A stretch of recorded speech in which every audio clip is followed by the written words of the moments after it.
我點樣去判斷呢樣嘢係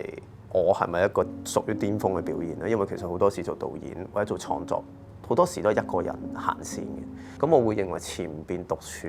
嗰段期間嘅自己個人嘅巔峰表現係好緊要。咁我會形容就係一個心流嘅狀態咯。你睇嘢突然之間好似我感覺好似好微細。咁呢個係我自己係對於我嚟講就係一個咁嘅狀態。我會形容如果拍戲最巔峰有啲似大家係會好自然，你唔使出聲嘅，大家好合拍到自己去知道你想做緊啲乜，幫你向緊嗰個方向。係啊，咁其實當你猶豫嘅時候，或者唔知點算嘅時候，當然你都要繼續行，係你都要繼續去，冇辦法，你點都要不斷抉擇，你都要揀。咁但係如果巔峰就你唔使揀嘅，你知道我每一個 decision 我都知道係正確。點樣維持一個叫做巔峰表現嘅狀態啦？咁有陣時你去到嗰下，我會好唔想俾佢完，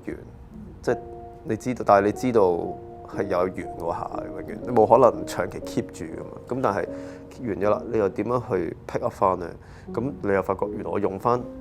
可能你之前做咗好多嘢，你先去到嗰下嗰段巔峰嘅狀態，但係你又唔可以再重複一次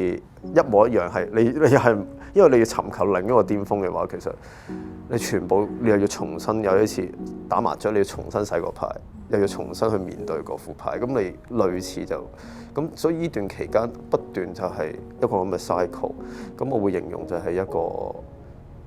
好繃緊到放鬆，繃緊放鬆，咁呢個位係我認為呢個狀態係會比較係要需要咁樣先可以維持到巔峰。